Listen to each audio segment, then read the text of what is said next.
Welcome to Chris Parkin Shooting Sports. I know what's in this box.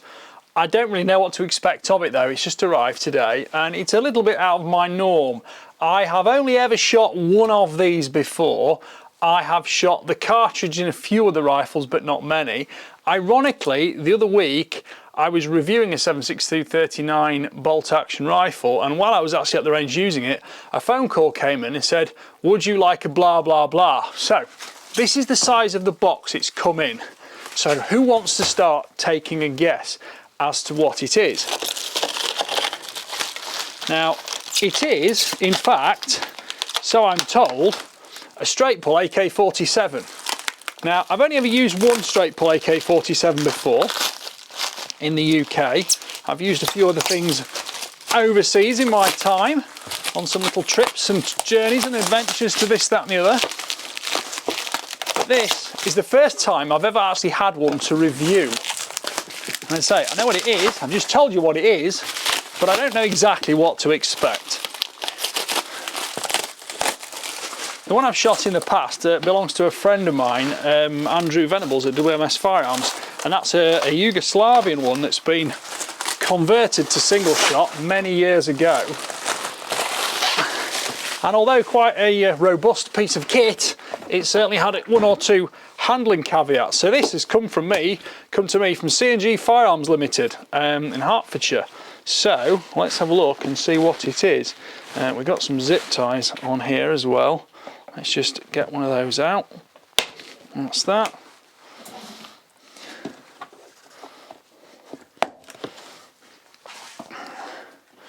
Oh, are we all ready? Great unboxing. Here it is. Oh, no, still one there. 6 fasteners. Right, ready? Here it is. Oh, still more bubble wrap. Let's just move that documentation from on top, which we might not want everybody seeing. In here we look like we've got a scope mount. That's something else, which we'll just put to one side. That is also something else, put to one side. As is that, put to one side. And somewhere in all this bubble wrap, this box is quite heavy, so it will probably fall off if I'm not careful.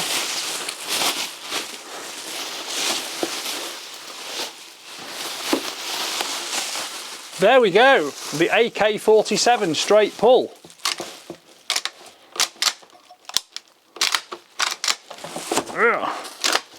Familiarise myself with some of the controls on this, if possible, with absolutely nowhere to hold anything down. No, can't get that to stay back. Let's just get rid of this box before I drop something.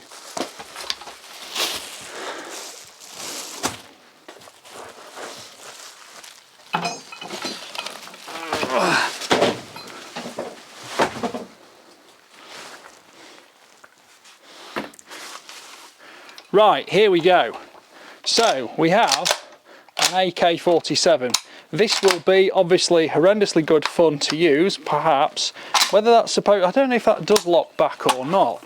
These things are all made different places. This one is apparently made in Poland, it says here. It says Poland there.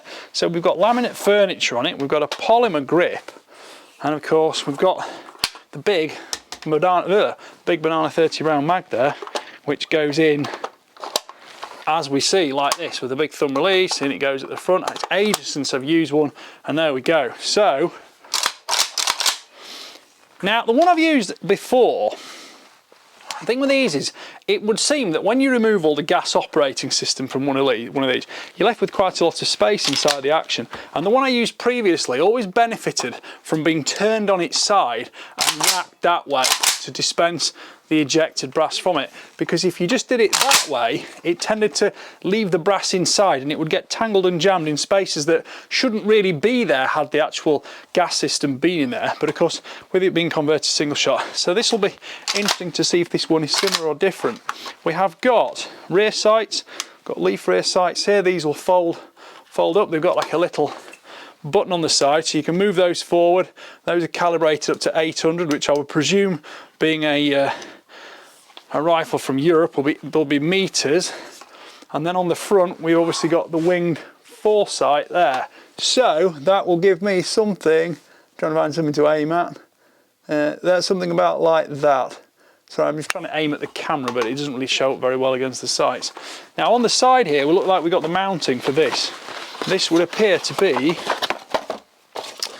a sight mount. So that, I'm thinking, is going to somehow fit on here. This will be one to do as part of the full review. That is going to go on. How does this actually go on here? Well, it's all to investigate and learn, isn't it? So we'll do that when we come to it. And that's obviously got a pick rail on top, so that's going to go on. That's going to come on the side. I am not an AK-47 person, thankfully, but this is all going to go together somehow. What I'll do is, when I'm not actually trying to talk to you lot, I might read the instructions. But in the meantime, oh, hang on. There we go. Right, so it slots on from the back and it's got like a folding lever to lock it in place. Picatinny rail on top now. That actually says it's 3 milliradians, so that's going to give us a little bit of additional elevation on it. Obviously, 7.62-39 isn't the flattest shooting of cartridges. Certainly not a long distance precision rifle potential. But there we go. So that is essentially what I'm going to start with. So we've got, again, laminate stock back here. It's got a plastic butt pad on it. It's not going to have huge recoil, but because it's not got an enormous butt plate on it either. Polymer grip. The trigger, let's just have a little safe dry fire with this. I'm not expecting majestic trigger pulls, but we'll have a go. That's actually not that bad. It's got what I would sort of call a military trigger, in terms of it doesn't really have a stop to it. You just kind of squeeze it and then suddenly it just goes. So you're not really expecting it. I suspect that may be something that's developed for the average sort of, who should we put this as, soldier who wants to have something that he's not going to kind of have a point where he goes now and flinches at it. He'll have to learn to actually, oops, squeeze through the trigger, and of course in a moment of action that will pull through quite quickly. Not my world, I'm not going to pretend it is. And there we go. So you've got a big cocking handle on the side here. We're going to get some 7.632 ammo for that, which has got to come via a different delivery company, because guns come with one company, ammo comes with a different company. But you can see we've got all the vestigial parts here. So we've got sort of flash hider muzzle tamer there, which gives us a little bit of gas vent up to the right, which stops it climbing up to the right and push it down to the left, because that's the way AK-47s tend to go. They climb up to the right under full auto. Of course, we're not going to have it full auto, but the concept is still the same. This here would originally be the gas piston assembly, which drives the bolt back. You know, fire it every time. And of course we've got the fire selector on the side here, which is the big lever. So I can't actually remember how they work. In fact, I think all the way down will just be single shot or safe, and then you push it down for fire. And I think they have, depending on where they're from and what they do, you've got sort of a 3-shot or a full shot. In fact, does it actually say on there as to whether that's marked up at single, sort of, see? Yeah, I mean, at the end of the day, it's a military rifle in origin, that you'll be trained to use it as you need to use it. So there we go. So actually, if I aim down that way against the white wall, I can see the foresight blade through it now. So obviously that is totally set up for the UK market, so it's UK legal as a Section 1 firearm. It's a 7.62-39, what a surprise, because it's an AK-47, and we shall see how it goes. Now obviously having iron sights on it is how it would originally have been. Having this Picatinny mount here means I can put a scope on it, and I can perhaps be a little bit more precise, because I am by no means Mr. Superb Shot. I'm just going to see if I can get this off here without slicing my hands open, because of course with it being what it is, it's all sort of folded metal. Right, that folds out there, that comes off there. Now to take these things apart, this is a risky one, because there's a knack to this. That goes in at the back and then the cover comes off the top like that, and here you can see you've got the operating mechanism, and this bit here would originally have been the gas piston. So how it works is that that will come out forwards there, that comes out there like that, and then this comes out here. So that is essentially what would have been the gas piston on a semi or a full auto version of this rifle.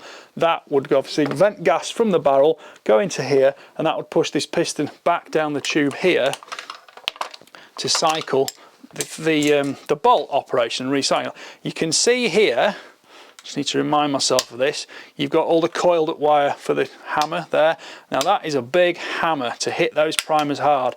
Some of these primers will have been made in there quite probably trillions, I don't know, and they're not always as good as each other, so they do like a nice firm strike on them, and that's going to go whack, the bolt's going to drive it back. There'll be an interrupter here on a full auto version, so you'd have to pull the trigger again, but obviously on one of these that's not what's the case. So click that back down, and here comes the fun part. Can I get this back together?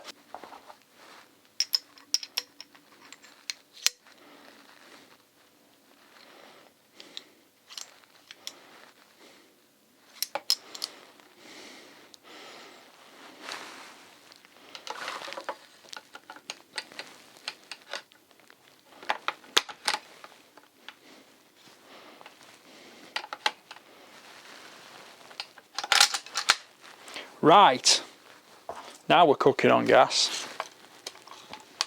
I'd like to say how exactly you do that under pressure in a fast fire situation, but I can't. That goes back in there, that comes back on there,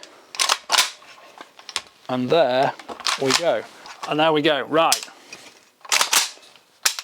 So, when we say unboxing and first impressions, you really get to see what is exactly going on when I do these things, because some of these things you've actually got to learn about yourself.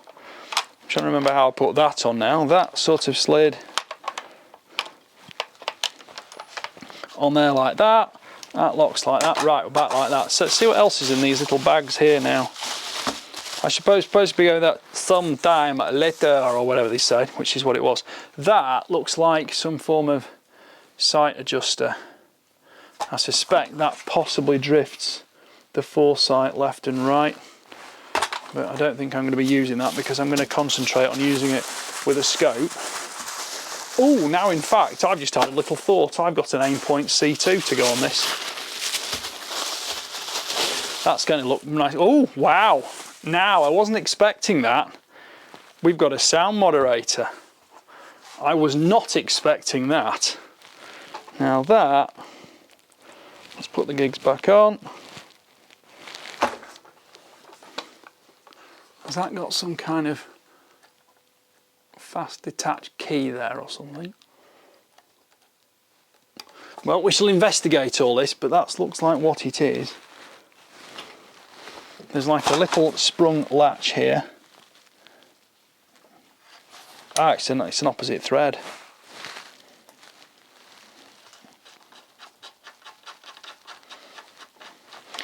So that comes off there, clockwise. Yes. And that's going to go back on there, anti-clockwise.